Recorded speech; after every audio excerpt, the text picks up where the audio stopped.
Okay, this is going to be a guide on the final boss of Circle of Sundering. This is going to be my second take on this video. I actually thought I was recording the last time and was not. So very quickly, here are my stats. I'm using a Soul Fighter, bit of a just fun alt character, lower gear, just because I wanted to have lower DPS in order to better showcase mechanics. And so, aside from that, let's get started. This is not the absolute min gear by any stretch, but it's sort of like the lowest gear character that I have that's at like a story point that they can do this.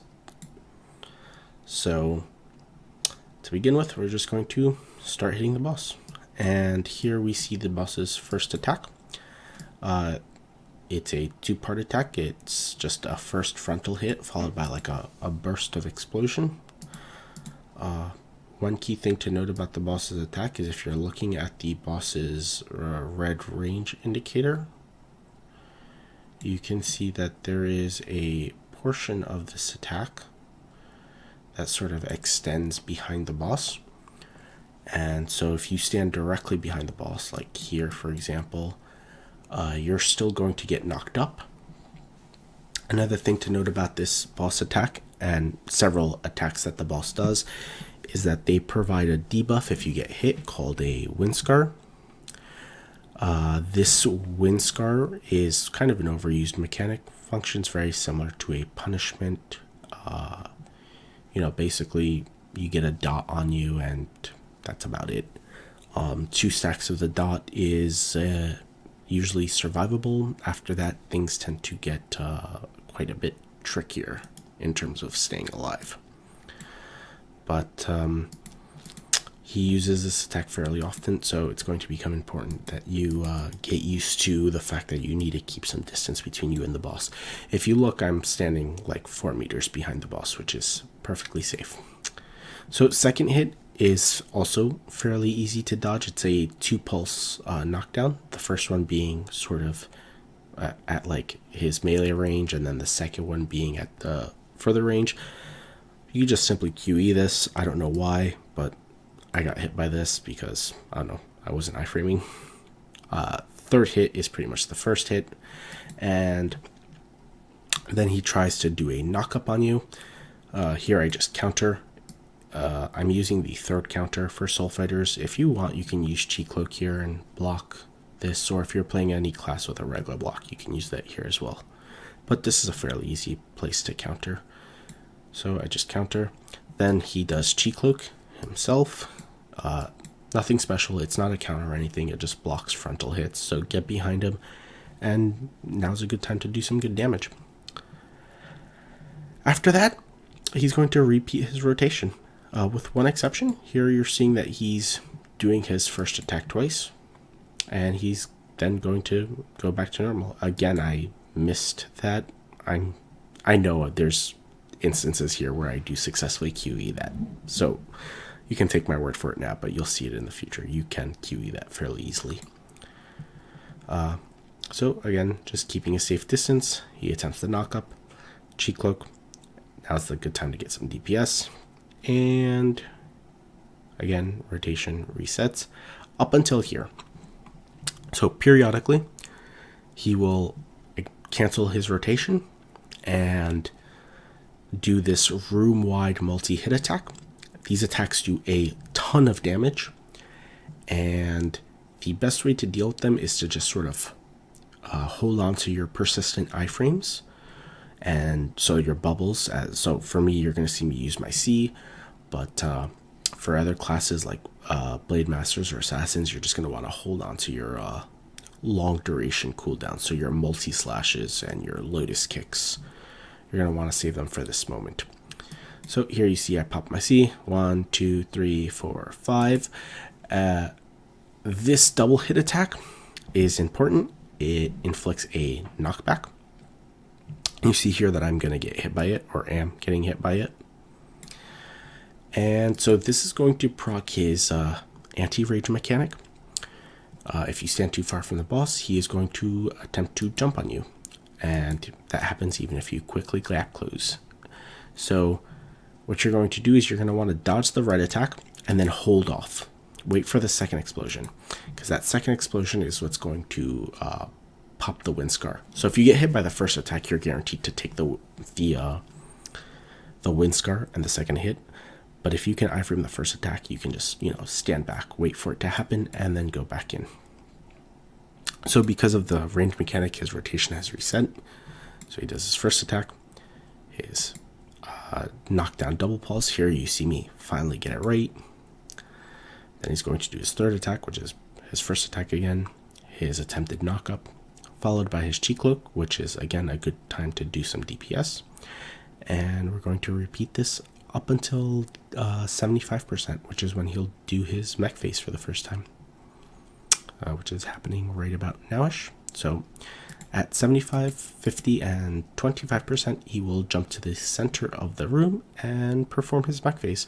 So the first part of his mech phase is going to be in absorption, and so he'll pull you in. This is not iframeable.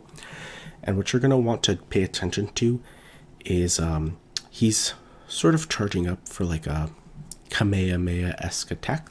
So you're going to want to pay attention to where his arms are forming, because that's going to determine where he's going to move his beam. So what's going to happen is he's going to shoot his wave down here, and then he's going to drag it in the same directions that his arms were. So he's going to, drag it towards this half of the room. And essentially that'll make this entire half of the room a insta-kill zone. So if you're standing on this after he has done his wave, you will just instantly die. So your safe zone is going to be over here. So let's play that out. You can see that I'm going to F-roll the absorption, right? And then just turn my camera and SS. And okay. So now that half the room has been made into a death zone, you're going to want to sort of divvy up the remaining safe zone and sort of stand close to the center of it. Again, pay attention to his arms. So we see, because his arms direction is going to be completely random. It doesn't have to be the same all the time, but you can see his arms are there. So the death zone is going to happen in this half of the room, overlapping with his previous death zone. And that's going to become the insta-kill zone. So you're going to want to come over here. So we're going to play that out. Now, see that that's happening. Now, again, you're going to want to sort of divvy up your safe zone. One important thing to note about the mech is if you're having trouble surviving, or if you just want to get your first clear or whatever, or if you're ranged, I recommend just sort of sitting back, doing DPS from a range, or if you're melee, just sitting back, not doing DPS at all, just for your first clear, or just to sort of get a hang of the mechanic. But if you want to get the kill achievement, you're going to want to jump into the boss and do some DPS. But you're going to want to be a bit careful. You don't want to jump in too early, because this attack actually has two parts to it, and it does inflict wind scar. So you're going to want to wait until the second part.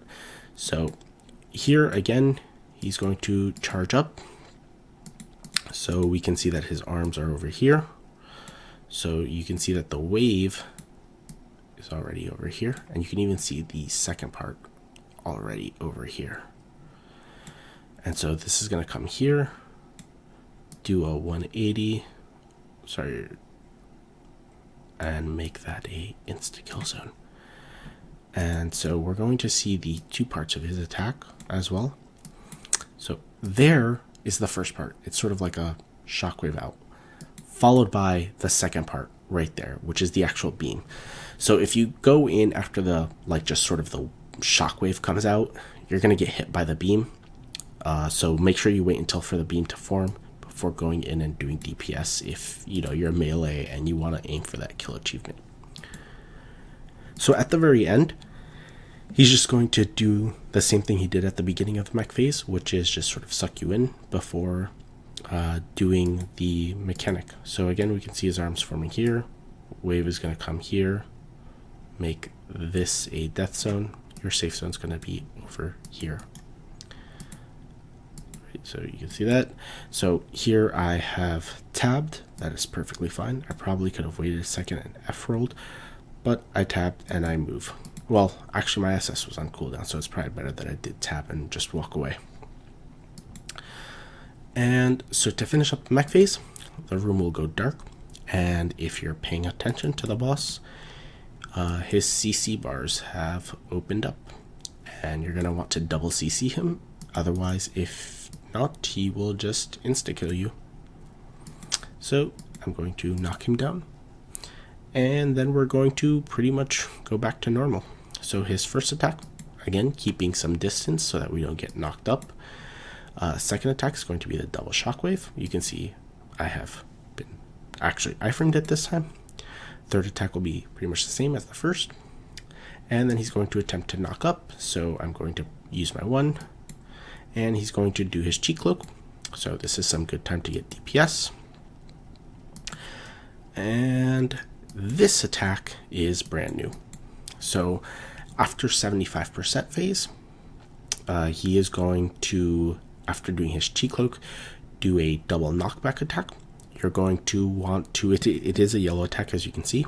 So, you know, if you're a KFM, if you're a Blade Master or KFM or Sin or whatever, you're going to want to just sort of block or counter this attack. If you're using BM or you're using Cheat Cloak on your SF, the 2-second block does block both attacks. Otherwise, if your counter procs some iframe, the 2 attacks fall within it. Here you can see that my 1 is coming up. It actually just comes up just as as he's about to perform the attack. So I Q or E the first one and then just counter the second one. So back to the beginning. Here I messed up that knockdown again for whatever reason. You know, and rotation is going to repeat.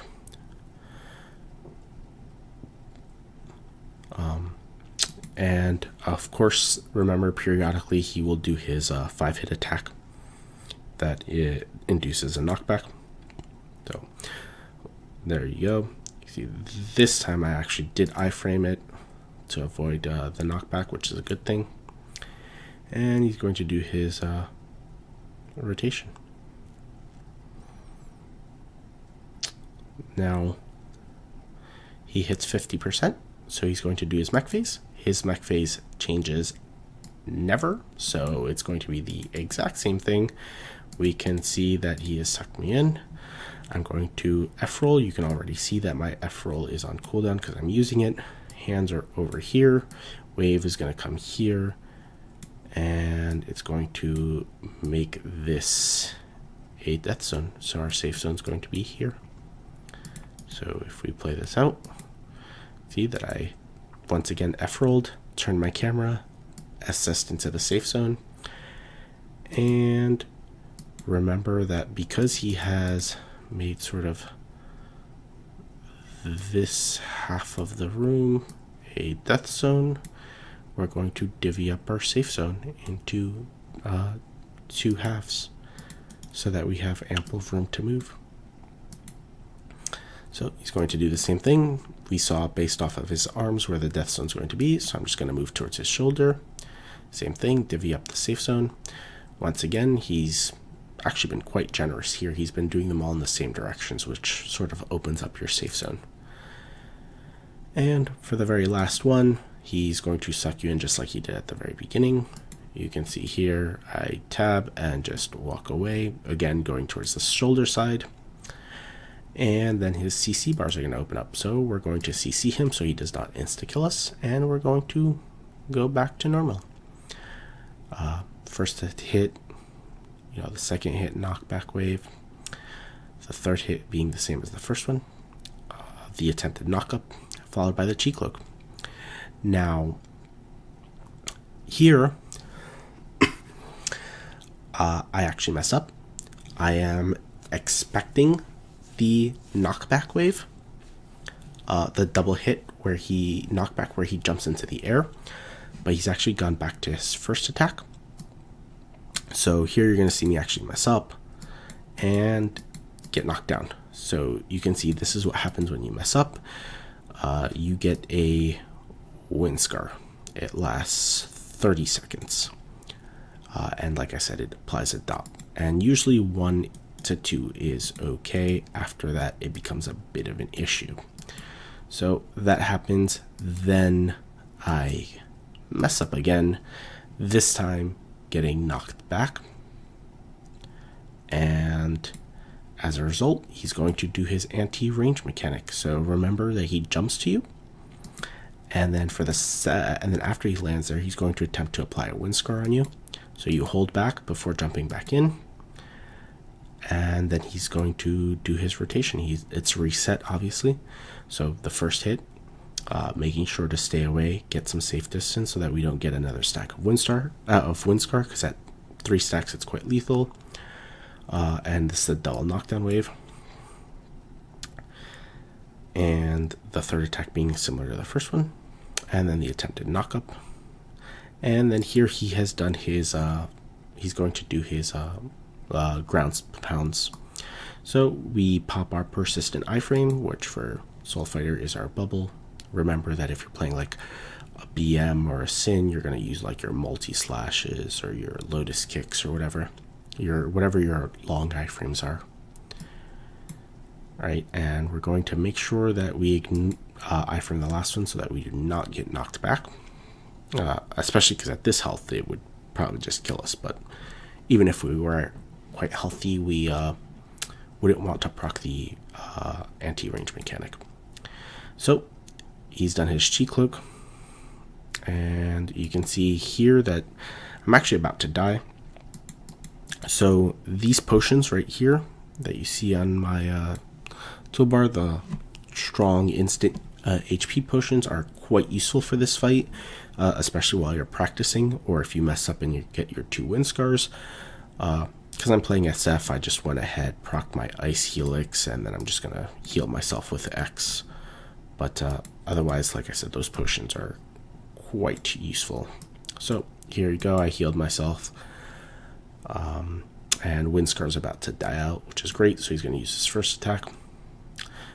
Second attack here is going to be the same as the first one, followed by the double pulse. And we're going to just continuously react to the attacks. Here we see his cheek cloak. And he's gone back to his first attack, which he is repeating twice, followed by normally what would be the knockdown wave, but because it's 25%, we're entering a mech phase. So again, absolutely nothing has changed with this mech phase. Arms are being folded over here. Wave is going to come this way. This is going to become your insta-kill zone, right? And this is going to be where you want to go for safety. Absolutely nothing has changed in that regard. So you F-roll and turn your camera in SS. Once again, the kill zone has taken up half the map. So we're going to divvy up our safe zone in half as well so that we have ample room to move. He will repeat that. Here you saw me go the wrong way, but again, thankfully, Soul Fighter has great mobility, so I can generally reposition pretty quickly. Otherwise, just stand back, stay calm, don't move until he does his until you actually see the arms. And again, for the last portion, he's going to suck you in before doing it just like he did at the beginning. Here I F-roll, turn my camera again in SS just like I did at the beginning. The cooldowns are up, so that's perfectly fine.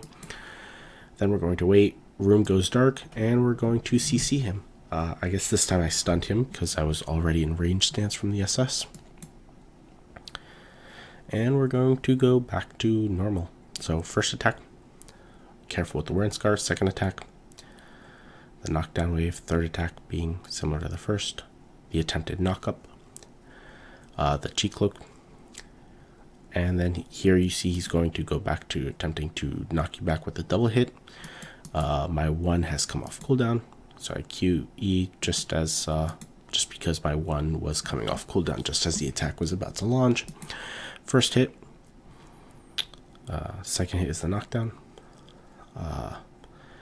Third hit is again similar to the first one. The attempted knockup. The chi cloak. And here he has gone back to the first hit. Here I was still got caught off guard a bit. But here you saw that you see that he's going to once again do his multi-ground pound. So again, popping my persistent iframe. Here, instead of QEing like I should have, I accidentally popped my alt, which is kind of bad. I mean, it's good that you get an iframe out of it, but I'm now stuck here and about to get a second wind scar. But at the same time, it is an SF alt, so I did get a chunk of HP and healing, so I guess I'm okay. I really should have just Q'd or E'd that. I think that was an accident. I actually don't know why I clicked that button. But aside from that, you go back to the rotation. And there are no more mech phases, so it's really just, reacting to the rest of the rotation. And there you go. Key thing about this fight, I would say, that most people have is initially getting used to the fact that you have to keep some safe distance. I guess most people have some difficulty with that at the very beginning. And then the mech phases are obviously, they're different than anything you've likely had before in the game, and so therefore take a little bit of getting used to. Even after you've figured it out, sometimes you'll see yourself, going into the wrong area by accident. So that's just something that you got to learn to sort of slow down and get used to. Kind of ironic, the boss tells you to act and not react, but pretty much the entire fight is slow down and focus. You're just going to, react to where he moves his arms, going towards the shoulder side for safety. But there's nothing much that really changes over the course of the entire fight. The 75, 50, 25% mech phases are all the same. So once you get it down once, you can essentially do it for all three phases. The only difference is that after 75%, after Chi Cloak, he has the tendency to do his double hit. And, just be careful. Don't get caught off guard in the event that he does do his first attack. Even though, instead of the double knockback, even though, I technically did get caught off guard the 2 times. But, I don't know. Even if you do get caught off guard, as long as you only take 1 or 2 wind scars and you have those pink potions on hand, you'll generally still be perfectly fine. Aside from that, there's really not much else to it. So, good luck and have fun.